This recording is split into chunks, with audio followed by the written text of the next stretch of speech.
Hello everyone. Welcome to my talk today. My name is MaryGrygleski. I'm a senior developer advocate with the global Java advocacy team at IBM.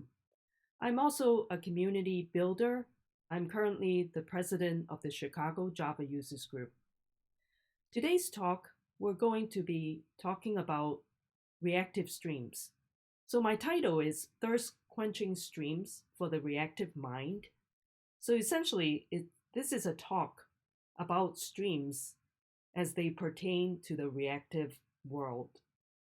And as such, right, when it comes to talking about streams, very often we are associating with like Netflix, we're watching movie streams, we're live streaming, we're talking, we're video broadcasting. All those things, they are all dealing with data as they travel in terms of like streams. So the talk today is actually specifically about streams as they are related to reactive. But first of all, let's talk a bit too about some fundamental concepts of reactive. In the reactive world, there are essentially broadly three categories that we can talk about. First is about reactive programming, and then reactive systems, and then also reactive streams. I mean, these are not like strict ways of saying that they should be like three categories, but for today's discussion, that's how we'll be broadly addressing each of these areas. And also, too, a note is that reactive programming is not the same as reactive systems. And also then reactive streams is actually a specification. First, let's talk about reactive programming. When we talk about reactive programming, we are talking about programming for a particular component that we are like employing techniques in the reactive way of doing programming. That's essentially, it's also being called declarative style of programming. It's really a different way than what our minds are trained to do. What we learn from school, all of us pretty much, when we first started programming, we're learning the traditional way. Traditional way meaning that everything is being done, in some ways is not directly mimicking how our minds think of things. Essentially, we're simplifying things in which we're modeling the world as a more simple way. It's not really exactly like how human beings actually think. So in some ways it's interesting is that reactive programming is basically introducing us to computing and doing it like how the human minds would think about. And the human minds would think, now say for example, for us, right, why would we not be thinking in terms of we would not be saying we go to do something and we put a request, and we would not be just sitting there and wait for something to happen. Just think, if we go to the restaurant, to a takeout restaurant, we order some food. When we order it, we place the order, it's really, in computing sense, is very asynchronous, because that order will be sent to the kitchen to be cooking. In the meantime, we go about and do our other shopping, for example, and we do whatever we're needing to do. And in the meantime, food is being prepared. And when it is ready, then a more sophisticated way would be we're giving a buzzer that we will be notified when this order is ready.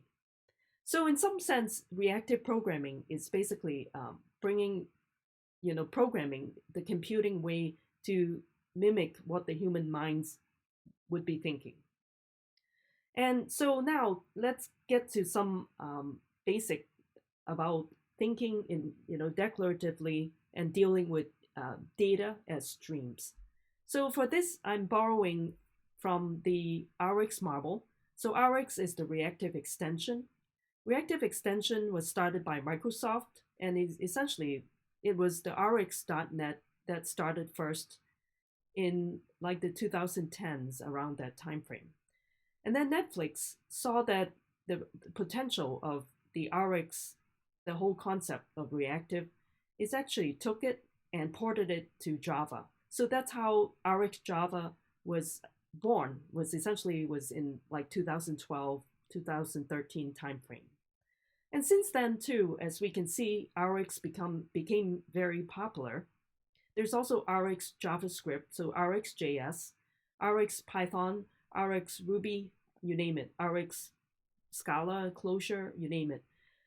And so here, when we talk about reactive streams programming, like I said, I'm borrowing it here, the reactive extension, borrowing the marble diagram. So if you go visit the rxmarbles.com, you'll be able to get this information, but I'll go through it quickly. So the top line in here is essentially, it represents a stream without any data, without any events. And the second one, you see that it's a stream, but it has some different shapes, and those are marbles. So the marbles represent events. Each event will carry some data with it. And then with this particular stream, you see that it has a definite timeline to it, so it terminated. So that perpendicular line indicates the stream terminates. And then the third one, we have some events that happen, and then it has an X. The X signifies an error event. So in reactive programming, even like error event is considered a first-class citizen. An event occur, it can be a normal event or can be an error event. So in this case, it's an error.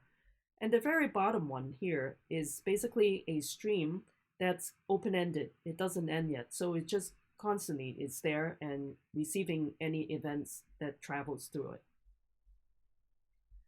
And we'll take a look at the next one.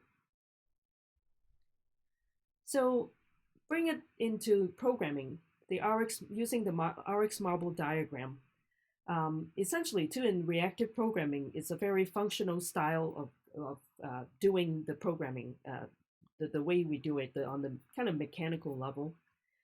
And take, for example, this is a very commonly used operator. It operates on the stream, is the map operator here.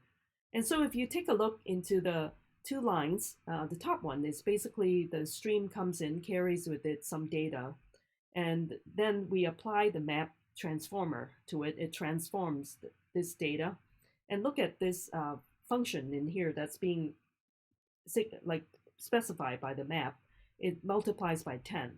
So when you multiply it by 10, then what it will happen is that then data gets processed, and then it will come out, the resulting stream will carry with it 10, 20, and 30. So in coding, programming terms, basically using an observable, that's the RxJava 1 observable, which doesn't have backpressure support, and we'll talk in a little bit about backpressure. But observable, that just essentially takes in the input. In this case, is 1, 2, 3, and we apply the map operator to it, in which this function, we specifying multiply by 10, and then we do a dot subscribe, is essentially the client subscribing to the result. And in this case, it will just print out the result. So the output you see will be item 10, item 20, and item 30. So for more information, you can always go to the rxmarbles.com. In it too, there are many other operators that it will list out. In fact, believe the whole set of operators. And for example, an operator such as filter is quite popular, as you can imagine. In a big data use case, like we want to be able to filter, let's say employee data, we want to filter those employees that have serviced more than 20 years, for example. So you can simply take your stream and do a dot filter and then say year of service greater than 20. And so as you can see, the operators are very efficient, and using this style of declarative programming, in which we actually do not specify all the details in your programming. If you think about it, it's basically declaring what it is going to do. So that actually, it makes your programming, it's actually the syntax and the style, it makes your program a lot more elegant in that sense. Okay, and now we'll go to the next slide. Let's then talk about reactive systems. So as I mentioned too, reactive programming and reactive systems are not the same. Reactive systems, well, kind of they are not exactly the same, but certainly too they share the reactive aspect of computing. But for reactive systems, we're talking about system as a whole. So a system that are consisted of many components to it. So let's say in today's modernized computing world, we're talking about like microservices. Microservices, in fact, with reactive systems, they kind of go hand in hand very well because they both have an clear architecture kind of approach, and they emphasize a very loosely coupled type of architecture. So in reactive systems, you have all of the components, they are independently running within your ecosystem. And in this system, you do need to have certain ways for them to interact with one another in a very coherent fashion.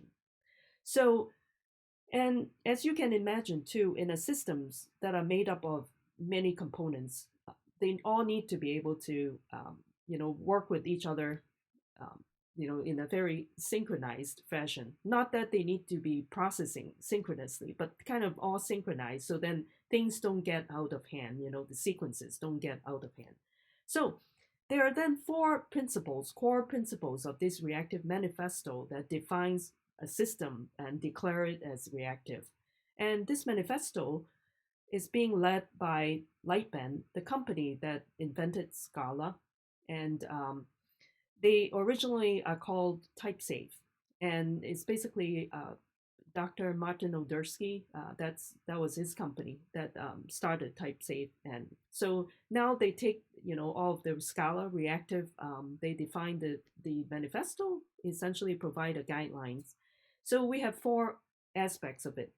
First is really the core aspect of it is the responsiveness. So by that we mean that if any request, being submitted to a system, that system needs to be able to process it and send the response back in a timely manner. So that's what is responsive is all about. And then you go to resiliency. So in any kind of systems, there are always bound will run into some kind of error condition. So in that case too, your system needs to be highly resilient. It can recover from error, and any error needs to be handled, in a very responsive manner, very fast. So that's resiliency and recoverability. And then if you go to over here, the elasticity, when we talk about systems elasticity, it means that it needs to be able to scale up and down according to load, the need of the load. So take for example an e-commerce shop, flowers that are providing people to order flowers.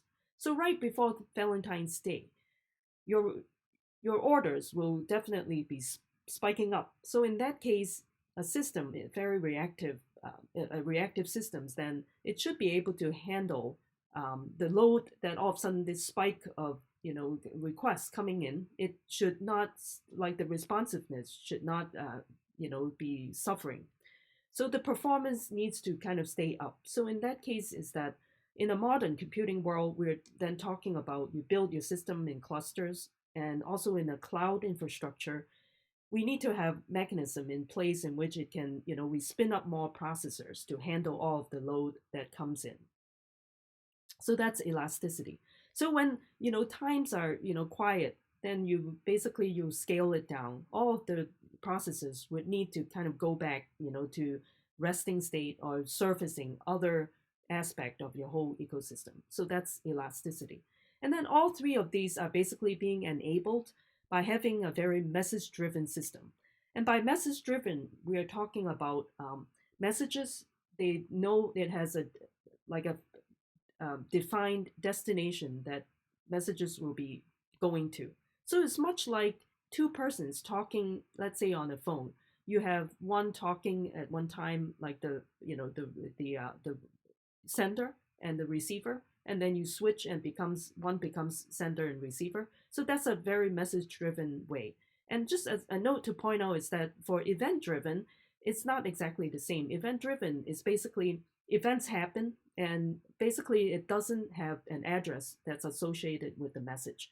It's basically up to the the party, let's say the subscriber, who's interested in your messages, they will have to be subscribing to these messages. The source that comes out would not need to know the address that it needs to go to, not right away. So if you subscribe, a client subscribe. So once you subscribe, then basically when the events happen and carries with it data from the source will then get sent this data to the consumer. So that's different. You definitely need to have the consumer kind of be there to kind of tell it, where the message should be go to. So, oops. And now, so when we deal with reactive systems, we're essentially, too, in a computing sense, is dealing with one of the most difficult topics in the computers, and that's concurrency and parallelism. When we comes to like concurrency and parallelism, it basically brings up threads. Everybody, I'm sure you have done programming in threads, and we all know it's not an easy thing to do. It can, it seems simple, like a thread. If you look into the thread class, and it looks like, well, it's just run. And so one method, how difficult can it be? Well, don't be fooled by it. It is, we all know it's not easy. So just a word too about concurrency. So when we deal with concurrency, it's basically we're dealing with multiple tasks all at once. You don't necessarily need the hardware to be like multi-CPU, multi-processor. You can actually fool people into thinking that it is processing in concurrent mode. But the thing is, because of the way how software can be designed, as some of us are aware of, so basically, too, if you have a thread that handles a task, and then basically when time's up, then you basically have to return all of the state of this thread. You keep it somewhere, and then you basically let another thread take over like that. So as you can see, that's concurrency. And then when it comes to parallelism, then that requires the hardware to do, because in parallelism, it's basically parallel computing is that we want to be able to handle multiple tasks all at once. And that in a multi-core hardware, that's what is able to do true real parallelism. Now that's essentially what reactive systems is trying to address. Is one part of it is really the concurrency, the parallelism. And so now if we take a little further down into the reactive systems path, is we talk about architecture. There are some patterns, a whole set of patterns too. And I have it towards the end of this presentation. In the slide, I'll give you a link to a reactive systems design site in which it will discuss all of these patterns in detail. But for now, I would like to point out 4 commonly used design patterns in reactive systems. First of all, the CQRS, or maybe let's go to the backpressure first. So backpressure essentially is when you get too many requests going into your into the system requesting for services. When you get too many of them, then if there are not enough processes to handle them, then you essentially is building up all the pressure, and basically it's called backpressure. Because if you do not handle it correctly, then basically the streams of data will basically is being reversed. And so, going back to the requester, essentially, becoming overwhelmed. It doesn't know what to do with it, is backpressure. Now, there's also circuit breaker. Circuit breaking part is like if you're familiar with electronics, it's like circuit board. If any error, condition occurs, it's like somewhere there's a fault, then you want to immediately break the circuit at that point, so then you don't propagate the error throughout your whole system. And that's circuit breaking. So in reactive systems, it has to have mechanisms of dealing with this kind of error condition and dealing with the circuit breaking situation. And now then there are also like 2 kind of sophisticated design patterns called event sourcing and also CQRS. So let's first talk about event sourcing. Event sourcing is essentially you're dealing with events that are being captured. And essentially, too, then there's we're suggesting you not to store the data, the exact state of the data. And in that case, is that if we store, like all of your processing, if you store all of the events, basically you can if you need to look up the data, the state of the data at a certain point of time, you can always apply the replay technique. You take the events that have been saved and you basically run the events in order to figure out what the state of the data is, at a certain point in time. So that's event sourcing. And that's also a pattern used in reactive systems. And then now back to the first one, which is CQRS is command query responsibility segregation. Is basically we're separating out the write and the read API in order to make this much more efficient.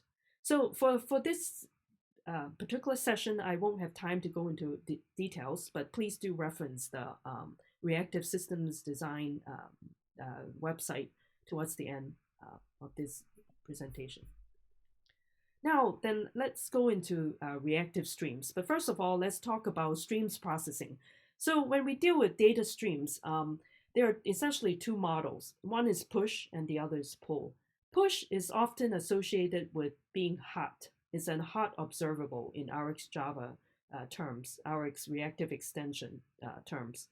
So when we talk about push, it's basically the upstream, has data that needs to push it down to the downstream. So essentially, it's kind of take a lot of initiative. I have data coming in, so I push it to whoever is interested in it. And then there's also pull. So in a pull model, it's basically the downstream will pull the data from the upstream. And that's often being labeled as a cold observable. By that, it means that it's kind of lazy, right? It's kind of just like saying, I want something, I pull it. And so, well, the thing is that the data may not be there yet. Very often it's in asynchronous processing, especially when you're dealing with like huge data set or some heavy processing. If you need something, the subscriber needs something, you say a subscribe, and you're subscribing to the data that hasn't, happened yet. So it's something in the future. So basically, it's a pull. They're doing a subscribe in an Rx concept, kind of technique. Is basically you subscribe is doing a pull. You signal to the upstream that you're interested in that data. So let's take a look at some diagram in here. Doing a push is basically from upstream to downstream, or in a sense too, is the producer to the consumer. So the producer will emit data, and it would send the data without being asked explicitly. In a sense, it's that's kind of a push model in here. Being very hot, things come and I'll just push it downstream. That's what it is. And in a pull model is that the downstream will initiate and basically pulls from the upstream. So again, for the Rx model, a reactive extension model, that's basically consumer needs the data. It does a subscribe, and it's kind of lazy. It doesn't, it won't happen yet. The data won't be there yet. It just signal, okay, I need something. And so when producer has the data, it admits the data. It's basically then their mechanism that will then send the data to the consumer, and that's a pull. So in reactive streams, a lot of the library implementations, they are actually a mixed kind of like call a pull then push kind of model, because it's very often is the clients that needs the data, it will signal that it initiates, it needs that, and then when it comes time the future data that happens in the future is ready, then it will kind of get pushed down to the consumer. And here is a diagram of backpressure. So again, backpressure is essentially is because you have too many requests coming in. So then then basically you're supposed to be running towards the requests in there. Then basically the pressure will kind of turn back to you because you cannot handle it. So basically it push it back. So that's just a diagram. But let's also take a look at a more fun diagram. Is backpressure is the publisher will publish. It's like a shower head, right? The water coming in, and basically it just keeps spraying it to the subscriber. Then the subscriber can't handle it. It's basically overwhelmed. So it generates more data than the subscriber want. And let me go to the next slide. And now let's take a bit closer look on the coding level. And basically, they are only in reactive streams. Again, reactive streams is a specification that's basically specifies how is in an event-driven, processing, like how asynchronous processing should be handling back pressure. In this case, it manages the back pressure. And so here are like 4 interfaces that are involved in the reactive streams is publisher, subscriber, processor, and subscription. But don't be fooled too. This actually sounds like a simple interfaces. So let me put it in here to look at it. So you have publisher that has a method subscribe. So the publisher basically will be like doing a subscribe. And the subscriber basically will have the on subscribe, on next, on error, and on complete. And then there's also an interface subscription, and subscription is where the back pressure support will happen in here. So subscription essentially is an abstract kind of description that describe the relationship between a publisher and a subscriber. So once a subscriber has subscribed to a publisher for the data, then basically the subscription gets kind of constructed. And over here too, when there are too many requests again coming in, then basically the back pressure will need to happen in here. And then there's also processor. So processor is here that basically kind of define all of the processing for this particular subscription relationship. So a word about reactive streams. So if you look into here is the that's the API, and again this reactive streams doesn't have any implementations. It's purely specifications, and it again has 4 interfaces. And the intent of reactive streams is actually it isn't intended for application developers to use directly. And you can see that there are 4 interfaces, but again, do not be fooled by it because it's managing back pressure, managing like concurrency as such. It's not an easy, thing to do. So these are reactive streams are meant to be implemented by the library implementers. And in this case too. For any kind of service provider, this is called SPI, the service provider interface, and they do not have, well, because they are implementing these interfaces, and there are rules too that basically they have a technology compatibility kit that they must pass all of the tests. And the nice thing about reactive streams is basically the interoperability among any kind of libraries that implement the reactive streams. So here it is too. I like to point out, I'm here to talk about all these technical terms and all that, and later show you some code. And the point is that, yes, we can learn this, and I cannot teach you everything there is in here. But I like to instill in you a sense of the fact that having reactive streams can actually provide you with an opportunity to become very creative. Think of this. There's interoperability among the different implementations. So basically, over here, I have, I've listed out 5 of the most popular libraries in here: Spring Reactor and Rx Reactive Extension. And I deliberately grouped them together because they are developed by the same team of folks, David Canuck and the team. And basically VMware, formerly Pivotal folks, and the Reactive Extension. And then there's also Vert.x, which is an Eclipse Foundation project and currently heavily maintained by the folks at Red Hat. And then there's also Akka Streams, which is by the Lightbend. I talked earlier too about the Lightbend folks. And there's also MicroProfile. Now, MicroProfile is an Eclipse Foundation project, and currently IBM's also involved with the MicroProfile as well as other companies too, such as Tommy Tribe and Oracle as well. And so MicroProfile is it takes the Java EE spec, and basically it makes developing microservices a lot more straightforward. It has a much more lightweight interface or lightweight library to it too. And it integrates very well with the Open Liberty too. And Open Liberty as such is the open source library of WebSphere. And then there's also RSocket, which I'll be talking in a second. Okay, so now let's then talk first about the Spring Reactor. So Spring, this comes from Pivotal. It's actually now VMware. And basically the Reactor core is the library you want to use.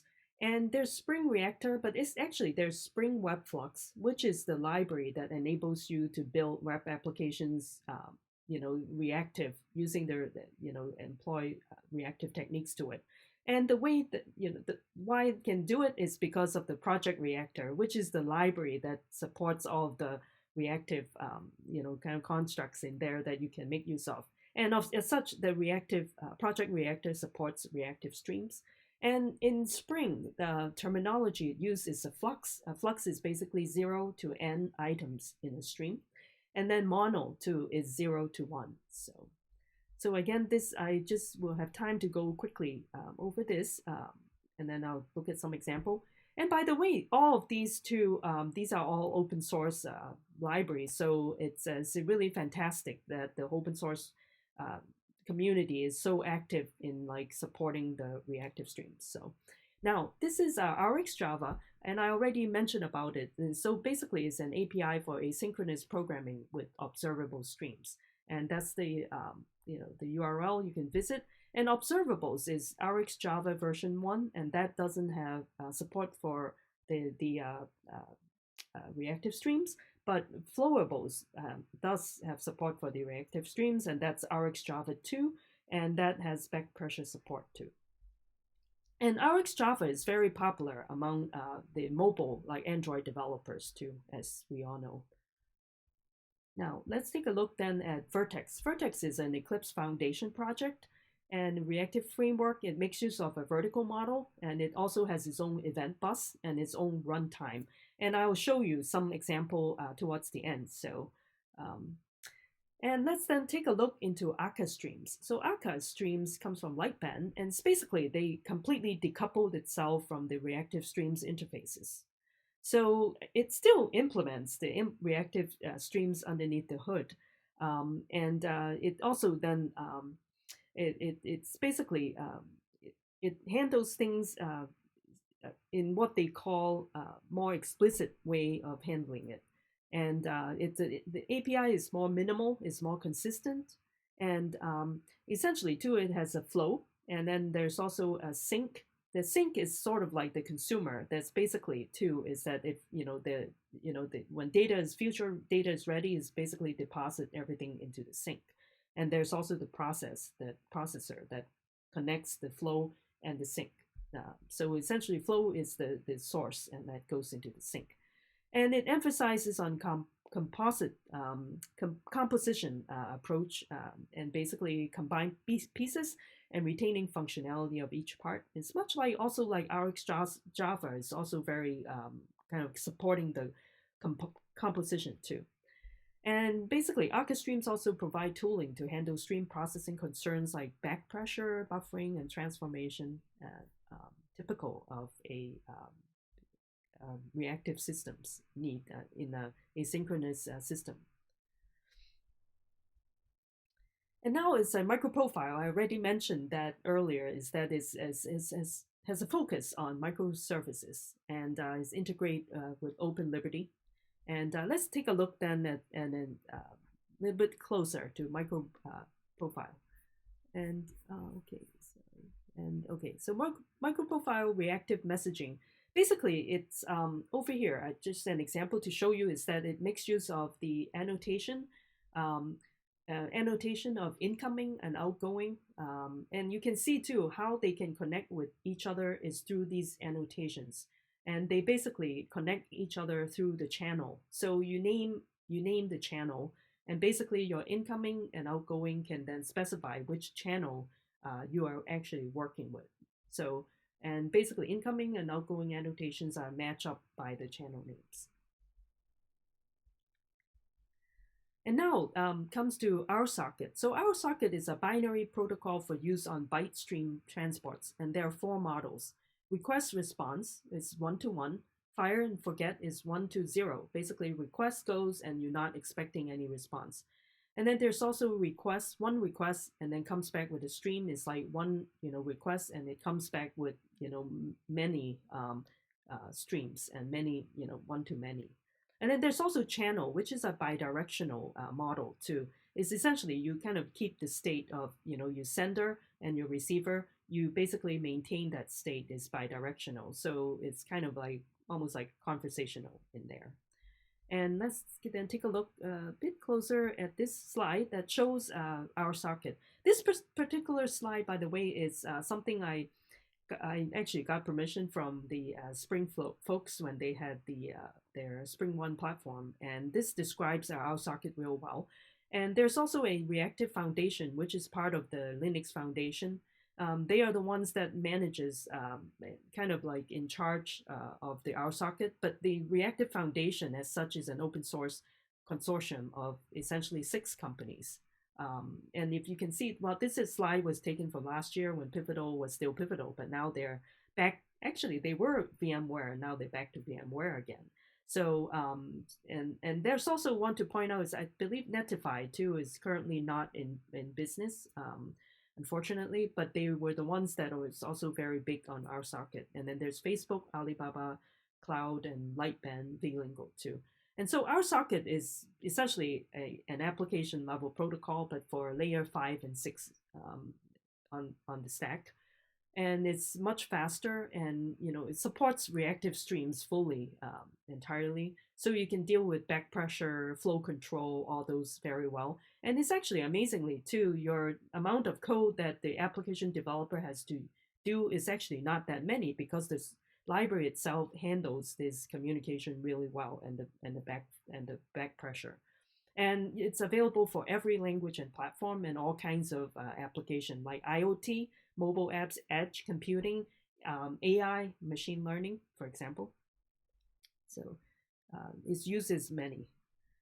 And some additional information is about the OSGI network, the framework. So it's such it has a push stream. The push stream is a fully kind of, when you think about, is truly a push model. The nice thing about it is self-implementing API. So it has not just an interface, but it also implements the API. And the nice thing too is that all it depends on is the OSGI promise, and there are no need to include the rest of the OSGI frameworks or specifications into your application.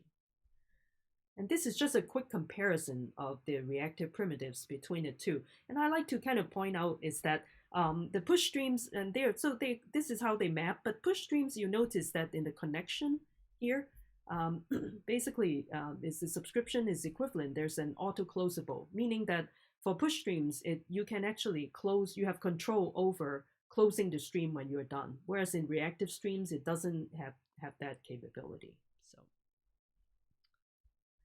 So now I probably have to go quickly into the sample use case, but let me also then show a couple of quick, slides to a picture worth 1,000 words about this, and why I wanted to go into Vert.x.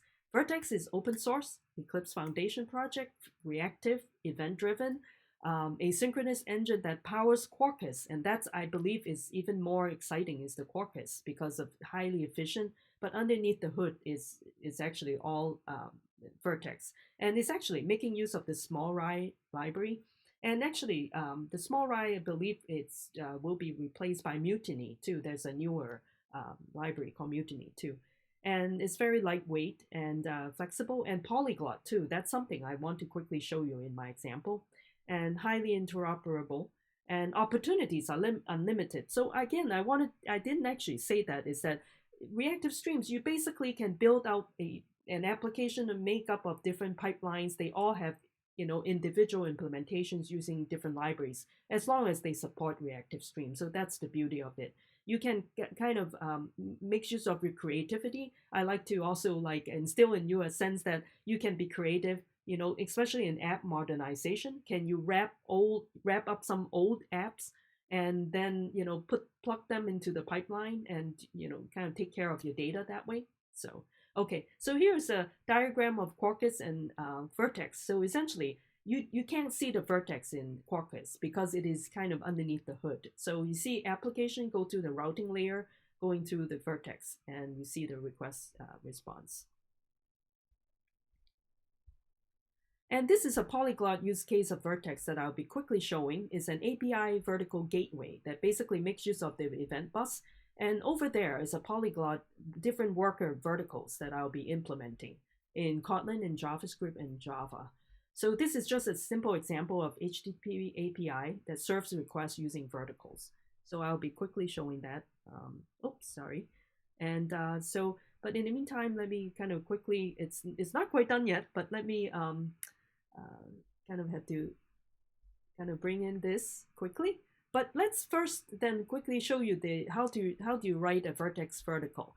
So you extend the abstract vertical. It's not necessary that you have to extend it, or but it's suggested because especially if you're going to be deploying to the cloud, to Kubernetes, having vertical is basically provide you that unit of deployment and makes your deployment much more easier. You can write your own vertical, but we suggest you to extend it. So over here too, essentially too, you override the start method. And this is an example of Vert.x. Okay, let's take a quick look. How do you start it? So Vert.x, all you need to do is Vert.x.Vert.x. It's basically bring up the control center. And all you need to do is do a .deploy vertical. And then you give the, you instantiate your vertical. In this case, it's just a hello world. So all you do is Vert.x.set_periodic. It's like setting a timer in 5 seconds in this case. I'll print out tick. And then over here, starting an HTTP server, you always require a handler to handle this request. In this case, is that I start the HTTP server, I specify my request handler, and using a lambda expression, I'm basically taking this and basically will take the response and sends it back. .n is signaling, okay, I'm done with it now. With this handle, I'm done. And basically, I print out hello in this case. So that's a simple example of a hello world.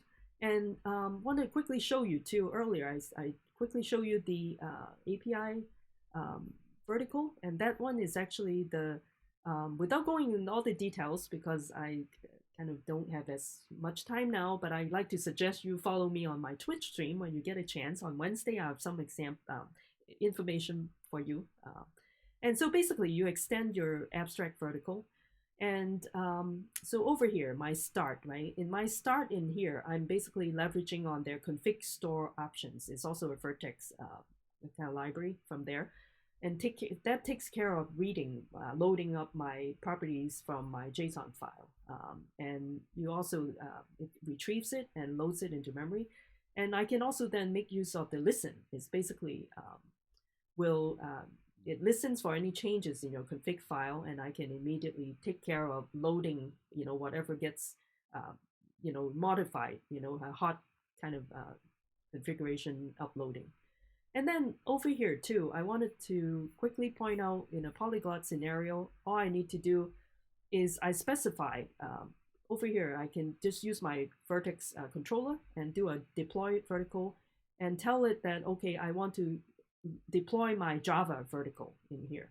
And likewise, I want to do Kotlin. I just do deploy vertical, my Kotlin worker vertical. And for JavaScript, same thing, deploy vertical and specify the JavaScript file. So it's kind of as simple as that. So that's why I kind of like, like this very, very much. I think it's very convenient, and it's not very complicated at all. So, and let me then thank you. At this point, I realize that it's the time is up now, and so thank you. If you like to follow me, I think there are tons of information. I don't feel I had enough time to say it all, but I like to invite you to try out, if you haven't already, make use of Reactive Streams to modernize your application. If you want to continue the conversation, scan my Discord, my server, my Discord server. I call it Mary Stream. If you want to follow me on Twitter too, GitHub, all these things, and these are like the IBM Reactive Streams information. All of these links are here. And subscribe to our IBM Java newsletter as well. This is our IBM Cloud that I'd like to invite you to sign up for. It doesn't cost you anything. And then these are like Reactive Streams resources that you can follow for each of the libraries' Reactive Streams implementation. This is my Twitch stream, and basically it's our twitch.tv IBM developer. And stay tuned for my podcast that I'm working on. And I'll have folks like Josh Long and Clermont Escovier coming onto the show. With that, thank you very much, and I really appreciate you to my talk. And please follow me on Discord. We'll continue with this conversation. Thank you very much.